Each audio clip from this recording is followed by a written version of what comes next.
Welcome to the show. My name is Charlton with Big C, and we're talking sports as we always do every Monday through Friday at 5 o'clock Pacific Standard Time. And we coming to you worldwide. We want to thank our listeners in Latin America. So bienvenidos to you. Today is March 29th, 2016. And Big C, I want everyone to know that this segment is sponsored by Cadillac, your Northern California Cadillac dealers. Go test drive the all-new, powerful Cadillac Escalade. Tell them that Charlton and Big C sent you. And Big C, thanks again calling in from the East Coast as you always do. I know you're talking about movie stars and you love Hollywood and paying homage to Hollywood. Mike Epps is an actor that's been all over the news because he has a new movie coming out, Big C. Well, Charlton, he was on the worldwide leader in sports today, and Susie Kovler was interviewing him. Yeah. And, you know, it's quite ironic that you put Mike Epps on. He's been a marvelous actor over the years. He's played an array of roles, Charlton. But, you know, we've talked about this Brock Osweiler incident. Yeah. We talked about the young college kid that was arrested a couple days ago. We've, you know, really reiterated time and time again about the Johnny Manziel legacy of beating women. But Mike Epps, being on the worldwide leader of sports today, Charlton. Yeah. This is a guy who plays roles in movies where domestic violence is part of his roles. Yeah.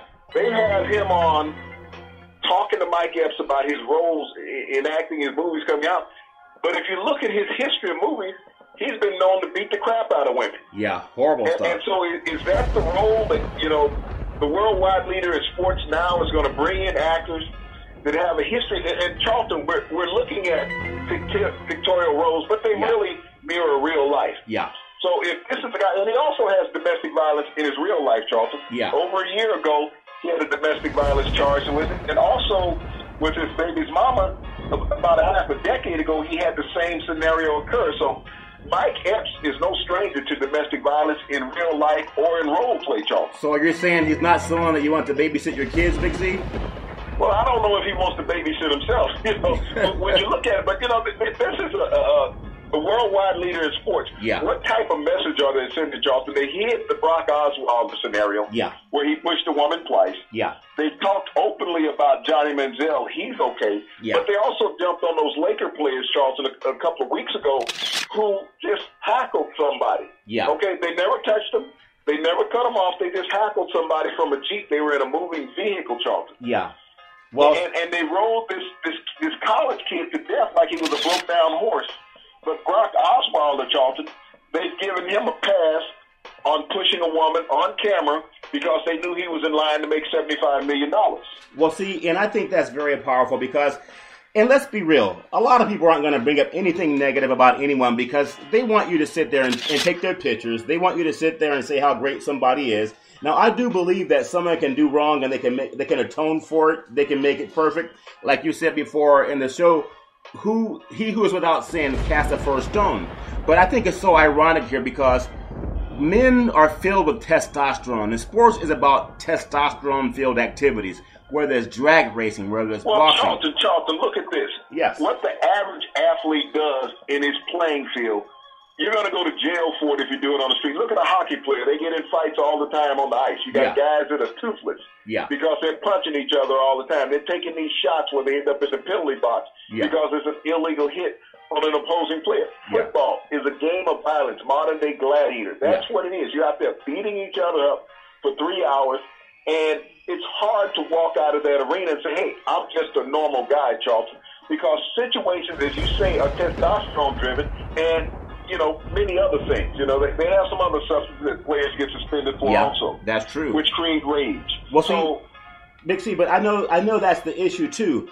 But again, I look at this because it's going to take people who have a talking voice, who have an audience, and we thank our audience for growing daily worldwide. But I never want to forget this fact that we talk about Title IX and gender equality all over the country, especially in college sports.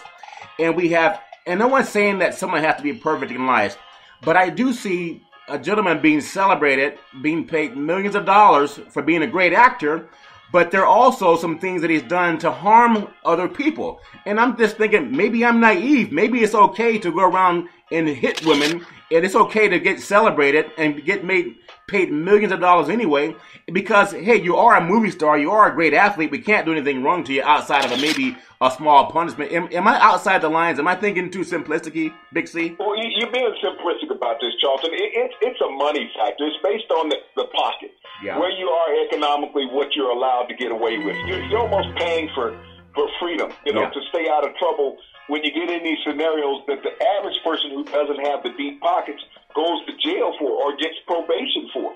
Charlton, when you look at the scenario with Mike Epps is a very well-off actor, and he's coming up in a new role, Charlton, within a year, where he's going to be portraying Richard Pryor, okay? Yeah.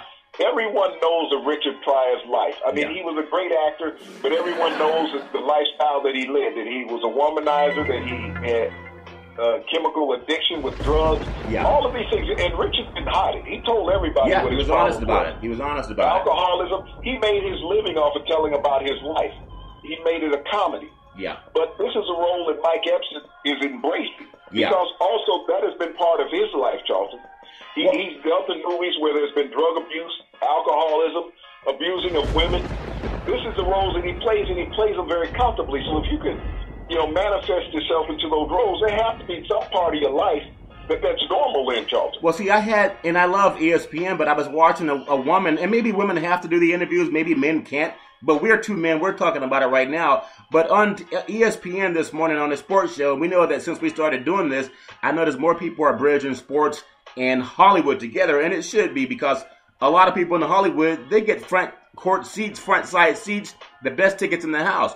But I do think it's ironic how they had a woman doing the interviewing of someone, but they didn't use that as a moment to bring up the domestic violence issues. And how do you atone for that? How do you actually tell men it's not acceptable, Big C? We talked about that yesterday, how the talking head females on Fox, on ESPN, will not bring up these domestic violence issues. Yeah. They should be the front runners and the leaders and advocates for women, Charlton. They're in the sports arena. Yeah. They're dealing with all these people that have dealt with violence. And they do not bring up this issue. I guess, they look at it and say, hey, I'm getting a good contract, so I'm not going to go out and worry about protecting these other women out here, being a voice for them. They have a worldwide platform, Charlton, where they can defend women, where they can help women. Yeah. And Susie had a perfect platform today with Mike Epps to ask him about these issues. Yeah. Whether his agent or not said these questions are off limits, if these questions are asked, he's going to lead the show. Well, is it about embarrassing him or telling the truth, Charlton? That's what it is. You're protecting his image? Yeah. All you got to do is pull up the police blogger, and you know that he's beating women. And see, this is so powerful because you're only going to hear about this on the Charlton and Big C show. We talk about this in society and how I remember listening to Joe Paterno after a conference or after a game, a football game, the late Joe Paterno, and we know how the end of his life had a lot of scandal tied to it with Penn State and some of the issues they were taking advantage of young boys. But I remember after one of the interviews, they asked him what was he going to do. And he said he was going to go home and punch his wife. And the interviewer laughed. Now, this was back in the 70s, and maybe that was more acceptable back then, but I don't think that's funny, because we have a lot of girls who are dating Neanderthal men who treat them that way. And because they don't have someone to come out and say it's wrong, I think that's bad. I think ESPN should have done a better job of saying, look, you have equal time. You've done some great things as an actor. Congratulations, you make people laugh. That's funny. However, here's a chance for you to stand up and say, I've done wrong, like Jimmy Swaggart did, and say, this is what you should do if you're in that situation. You reach out for help, because I just hate this, Big C. I hate where we leave women sitting behind saying, well, he's rich, he's famous, he's funny, so how dare I say anything? I just want to stay here and have a more comfortable lifestyle. I think the broadcast pulpit should be used for something like this, to say you can atone, you can make mistakes, but you also have to fix it, Big C, and I just think they dropped the ball. Well, Charlton, that was Susie. She had the ball in her court this morning. Yeah, but Susie doesn't own the judge and jury. She could have asked any question that she wanted. Yeah, but Big C played away from the scenario about the violence, even the movie roles where he had portrayed a violent man. If you recall in the movie Sparkle, that had Jordan Sparks in it, where he beat up his girlfriend religiously, where she constantly had to put on makeup to put on shows, and he had turned her into a drug addict, had her using cocaine in the movie. Like I said, this is a fictitious role, Charlton, but it also mirrors real life. When you look at a person who is easy and comfortable in playing that, it's okay with him. But like I said, with Susie this morning, she had an opportunity to ask Mike Epps about this, not to just glorify him, but ask him across the board. Now, they don't have a problem in asking Adrian Peterson about that scenario when he whipped his son, Charlton, which he was a parent and it was legal in Texas. They didn't have a problem asking Ray Rice, Charlton, about striking his wife that was on a video in an elevator, and that went on for weeks and months, Charlton. They had no problem asking Greg Hardy about the scenario in Carolina with the woman that he was convicted of and also ultimately got retried in the scenario, had that vacated. But they didn't ask the quarterback who had the sexual misconduct allegation at Lake Tahoe. They didn't ask him about that. And then they didn't ask him about the one he had 11 months later, Charlton, in Atlanta, Georgia, in a bar. They didn't never ask him about that. And if you go back to after the Super Bowl or during the Super Bowl week, they only asked Peyton Manning once. A female reporter, what about the sexual allegations at Tennessee? Oh, we'll get past that. It was just one question, and it only came from a female reporter. He responded. Guys, as we say, just sit there and say, hey, it's just guys being guys, which is ridiculous. It's ridiculous. And he also responded about, hey, he's going to go home and relax and drink a nice beer, because that was free advertisement, even though we know, I mean, so many people have issues. But I just think if you have a platform, I hate the fact that we still treat women in 2016 as if it's 1916. And I think because some women don't have the authority or even the guts to speak out about it, we'll keep doing it here for them on the Charlton and Big C show. And also, Big C, as we get on to our next sports segment, I just want to say that this segment is sponsored by BMW of Northern California. Go by and test drive your BMW. They build the ultimate driving machine. And my favorite one is the M7, also known as a 760 Li, over 600 horsepower. And that, in all figures of the mind, is definitely your ultimate driving machine. Now, also, Big C. Why go test drive the car? We just come by your house and go for a ride, can't we? Like I told you, in college, what do people say in college? There's always 7 roommates in the college room, but only one of them has a car. They all want to ride for free, and when you ask for money, they all think they left their wallet at home, but they got money for the club. And so that's one of those issues where bring $5 and you can get a ride at it also, Big Z. Nothing wrong with that. Well, I'll go cash in some plastic bottles and see if Hey, whatever it takes to cash in plastic bottles, Big C, if you got the money to go, think about plastic bottles. If you got money for plastic bottles, you can call in. You can call in and talk to me, and I'll make sure that you can drive the 760 Li. I think that's you calling me right now. So go drive the 760 Li BMW. It is the ultimate driving machine. So Big C, I know you've gone and sold some plastic bottles, and maybe with that money you can go see some of this March Madness going on. But one of the guys I want to compliment when it comes to March Madness is the University of Connecticut. #1 seed, 86-65 victory over #2 seed Texas. Just incredible what they've done with the program. It's going to be UConn's 9th straight trip to the Final Four, in which it will try for an unprecedented 4th consecutive national championship.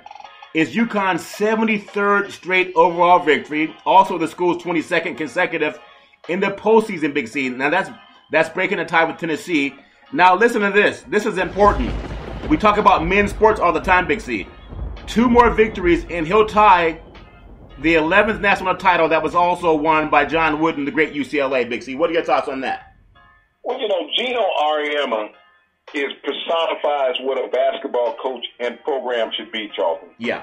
He has done everything right through his tenure at UConn. Yeah. When you look at the ladies that have gone through his program, and we talked a lot about the men's program, about the lack of graduation rate. Yeah. He is constantly graduating all of the young ladies that come into his program. Yeah. And they are quality citizens, Charlton. Yeah. That is the key, that he has quality citizens.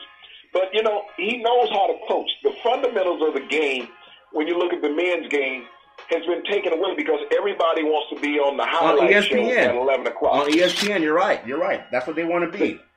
So the fundamentals of the game has gone by the wayside. But when you look at Auriemma at UConn and the ladies that have played in this program, it's just a class act. That's all he's been. And to win consistency on any level, Charlton, it just has to be admirable. And you look at the level of national championships that he's won, the win streaks that he's won. Yeah. You know, he's just a great individual and a great teacher. You know, this is what college sports is all about. Having a mentor, an educator, a teacher. That's Geno Auriemma. And when you think about that and how successful he's been in that program, UConn has done such a fabulous job, even bringing their men's basketball, their women's basketball is more successful than the men's program, and even their college football program has really come to grips, and they're starting to play better. So you have also another great program as we give women's sports equal time. In the great Northwest, Oregon State, Pac-12 champion, 32-4. They're playing UConn, and unfortunately, when you play UConn, you know, they really don't lose, and you have Washington out of the Pac-12 as well. They're 26-10. They're playing Syracuse at 27-9. So congratulations to all the women out there who are doing things the right way. But I also know that we talk about the lack of pay that goes out to men, Big C, and how the exploitation of these major colleges is just happening with television. They all get to play for free. They all get a pat on the back, and maybe they'll get a trophy at the end of it as opposed to a diploma. And I know they probably get tired of hearing people say that, because aren't we supposed to just shut up and listen and laugh and have a good time and say, hey, our team's in the Final Four? But you mentioned before, the women tend to do it right. I'm more proud of them than I am of the men, and I'm a man, so it doesn't matter to me. I like equality for all people, but I'm just so pleased with the way that they've done it right on the women's side, Big C. Well, you know, it goes all the way back, Charlton, to Rebecca Lieberman out of UCLA. Yeah. She was the first woman to get an NBA tryout back in the 70s. And so the female game has gone a long way. When we look at Candace Parker out of Tennessee, yeah. We look at Lisa Leslie. And these women could dunk basketballs. And, you know, you look at Breanna Stewart right now at UConn. Yeah. She is the most dominant force in the female game. They had Rebecca Lobo several years ago, who is now an analyst on ESPN. Yeah. But, you know, Auriemma finds these players, and Stewart, she's out of Australia. She could have stayed at home and played, but she wanted to come play for the master of female basketball. You talked about Pat Summitt for years at Tennessee, where she had won 11 championships, along with John Wooden. Yeah. But Geno Auriemma, you know, he's won the last 3 ladies' national championships, Charlton. That's not by a fluke. He has had a dominant program. The last time they lost is when Baylor won it, when they had Brittany Griner, the 6'8" center. Yeah. But, you know, he's just been a consistent coach. And when you have quality people that come to your program, it's easy to coach them. You bring people in without baggage, Charlton, without mental baggage. That's what I'm talking about. And that's what he brings to the table. He brings in these young ladies who are eager to learn, who have a high IQ. Yeah.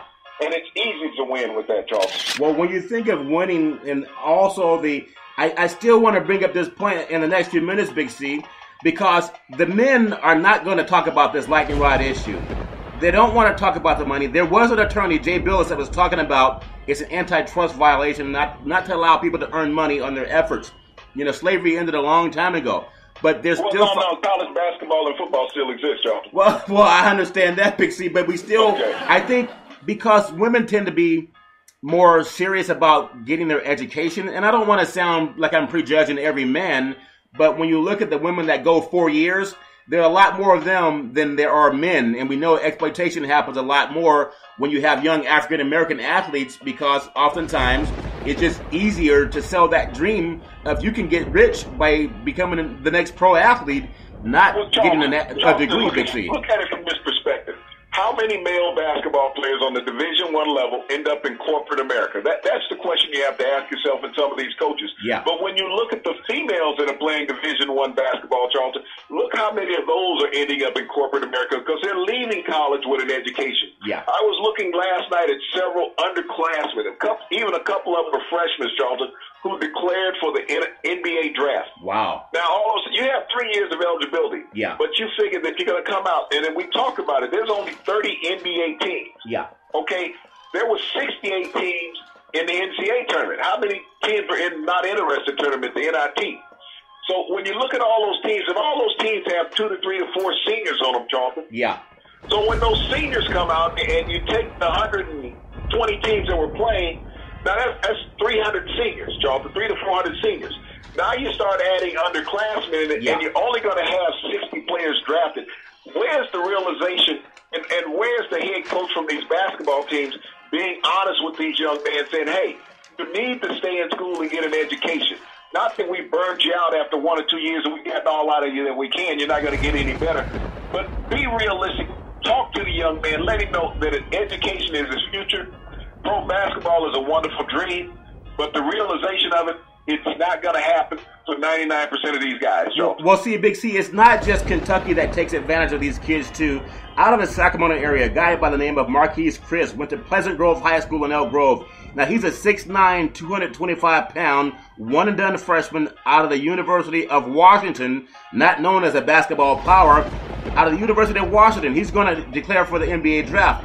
In order to match some of the talent out of the Sacramento area that's done that, you're talking about Bill Cartwright of Elk Grove, and you also talk about Kevin Johnson, the mayor of Sacramento, who helped keep the Kings in Sacramento, and then Ryan Anderson played at Oak Ridge. He played for the Nets. And now I look at that. If you go back even further, you go back into the late 90s when you had Sharif Abdul-Rahim, who played in Cal only 1 year after Jason Kidd had played there. Yeah. He was a big forward. He was the second overall draft pick, went to the Vancouver Grizzlies. Yeah. And his career was over in 4 years because of injuries. He may have gotten injured in college also, Charlton, but if he had stayed in college more than that 1 year, maybe he would have had an illustrious corporate career also, Charlton. Well, that's definitely true. And as we bring it to this next segment, this segment is also sponsored by your Northern California Ford dealers. Go down and test drive the all-new F-150. They're built Ford tough, and tell them that Charlton and Big C sent you. Now, Big C, we're talking about college players trying to get 1 year out of high school, playing at major colleges, and they're going into the NBA. We know the big thing of exploitation goes on, but around the NBA, where you actually get paid to play basketball, you have the Thunder with a one-night. You get paid above the table, Charlton. Oh, okay. You can't tell me that these college players are broke. I mean, they don't pay them legally. But, when you're riding around and you're a college freshman and you have an Escalade that you're driving that's only a year old, yes. It kind of makes you wonder, and your family's income is less than $20,000. And I think the last time I saw your Escalade, what it cost about $80,000. Oh, well, let's get on to another subject. We'll also talk about the Thunder 119-100 over Toronto. Westbrook, incredible. I know we put a lot of pressure on Westbrook because maybe he should pass more to Durant. But Westbrook, in his 16th triple-double this season, 26 points, 11 rebounds, 12 assists.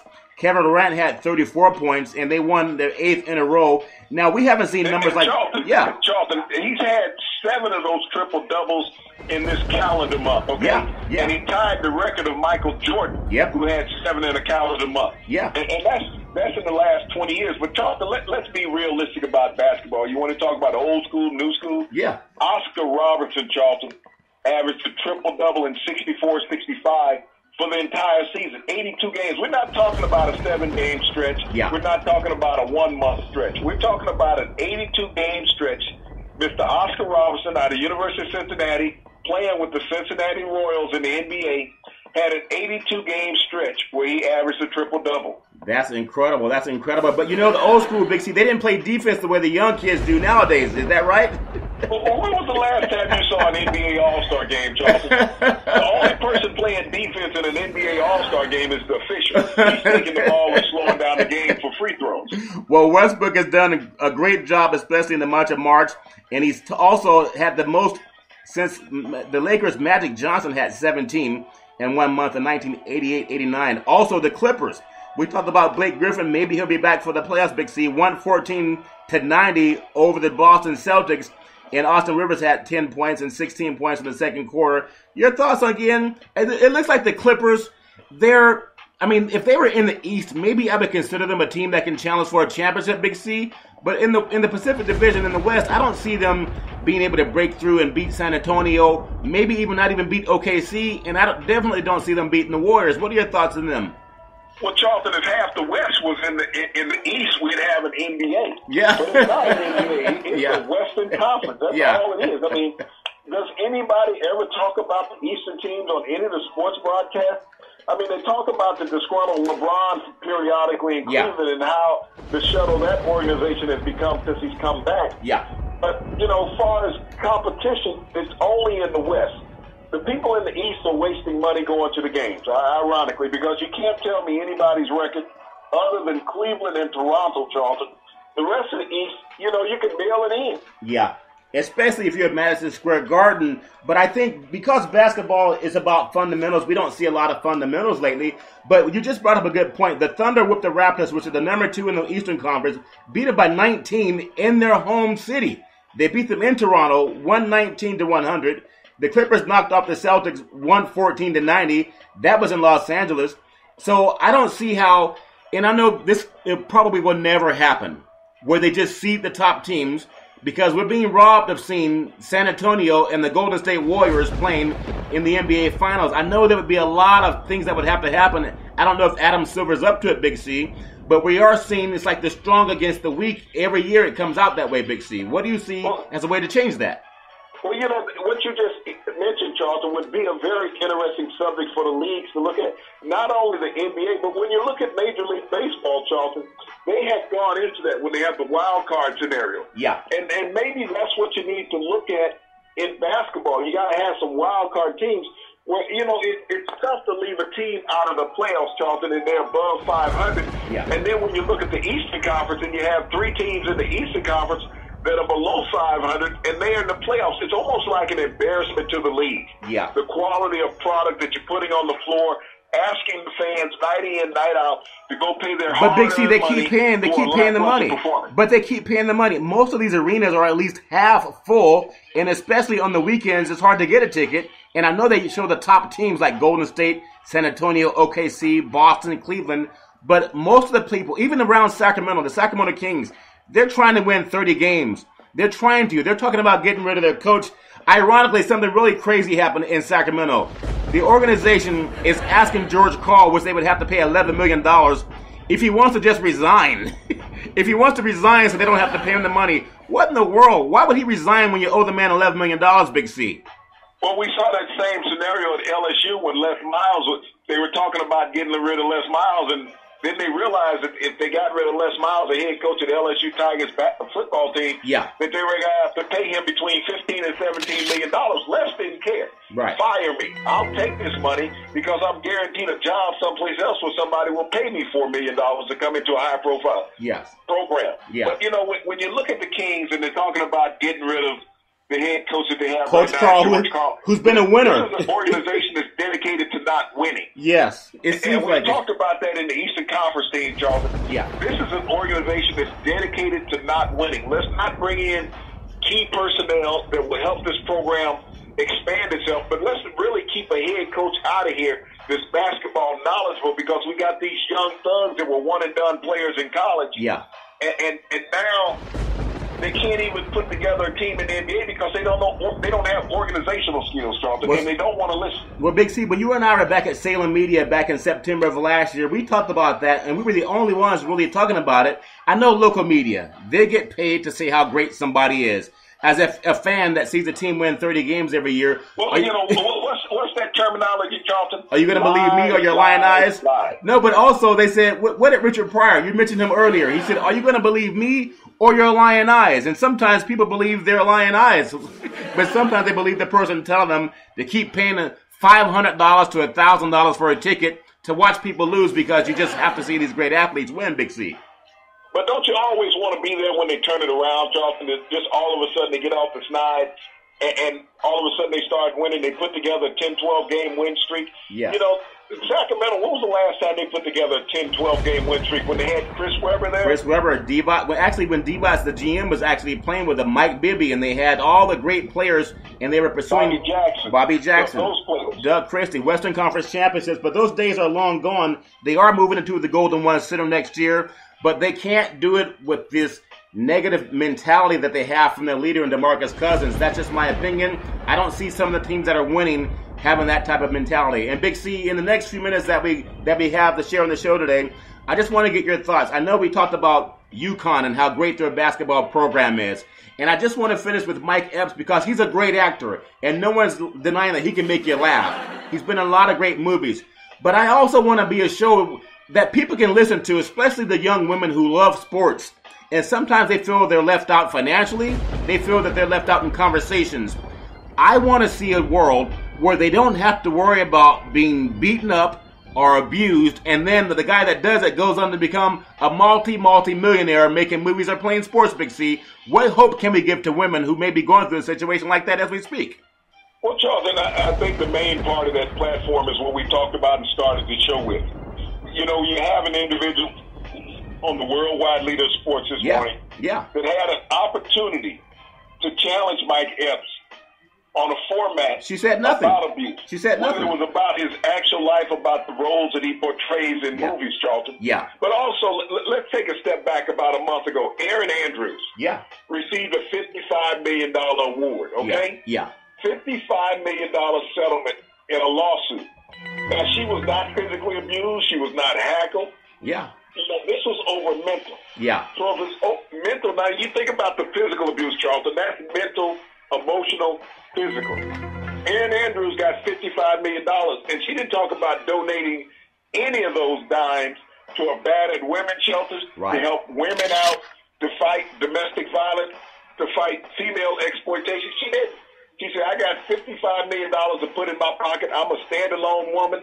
I don't care about anybody else. But I have a voice. I have a platform because I'm on television every week. And I'm around all these hawking men who have committed these type or allegedly committed these type of incidents. Okay? Yes, but also... She's not speaking. She's not a spokesperson for women. She's a spokesperson for Erin Andrews, just like Susie this morning. She was a spokesperson for herself, and she wasn't going to touch on a domestic violence issue. She's not concerned about another woman because her life is good. And see, I think that's really sad because oftentimes people don't want to speak out and tell someone they're doing wrong because they don't want to lose the interview. And I just think that, and if you make atonements for what you do, you should be able to do that. But at some point in time, give people equal time. If you know someone's been a bad character and you know that they've made millions of dollars off the public going to watch that movie, I think he has a new movie coming out Friday called Meet the Blacks, which is also racial satire. But I think when Chris Rock talks about being ostracized from Hollywood, here's another movie where it's just making fun of stereotyping the black community. I don't think it's funny, but I know people are going to buy the tickets anyway, Big C. I do that, Charles, but I'll take this a step even further. Anytime there's a world issue that occurs, and the president is someplace in the world, like when he was in Cuba, and all our thoughts and prayers go out to those people that were in Europe at the airport bombing, okay? Brussels, yes. And the president got backlash because he was in Cuba and he didn't leave Cuba to go deal with an incident that was on the other side of the world. It wasn't even the United States. Yeah, it wasn't even the United States issue. Yet the U.S. has a coalition with all these other countries, Charlton. But the president took flack for something he wasn't personally involved in. I agree. You had all these people saying the president's not doing enough. What could the President Obama have done while he was in Cuba after the incident, Charlton, that would have changed the face of it? Nothing. Yeah. But when you have these people who have an opportunity to have a platform and turn their back on it, the president does not turn his back on any of these world issues. When you look at what's gone on with the guy over in Russia that is gassing Bashir, who has gassed his own people. Right. You know, the president has spoke up about that. He's spoken up about many world issues worldwide. And when there's an injustice and a travesty done throughout the world, he speaks up against it. Well, he's not hiding like the rest of these sports broadcasters when they know that there's a domestic violence issue sitting right in front of them across the table, Charlton, and they say, hey, I'm not going to touch it because he didn't hit me, and I don't know the woman that he beat up. Well, Big C, I tell you, I'm glad that we're doing it on the Charlton and Big C show. I want to thank everyone for listening to our program. I'm getting Twitter follows from all around the world. I really appreciate that very much. And I also want to say we're out of time again. I can't believe how fast our show goes, Big C. It's game time. It's game time. So I want to tell everyone we do appreciate you listening in. We want to bring you real talk. We're not just going to try to make you laugh. We're not just going to talk about who won the game. We want to tell you what's happening in society, and hopefully there's things you can do because sports is a way to bring people together. We want to bring more people together every week on the Charlton and Big C show. You can catch us worldwide at the 5 o'clock p.m. Pacific Standard Time on Charlton and Big C Sports. We thank you, we appreciate you, and we hope you have a super fantastic day.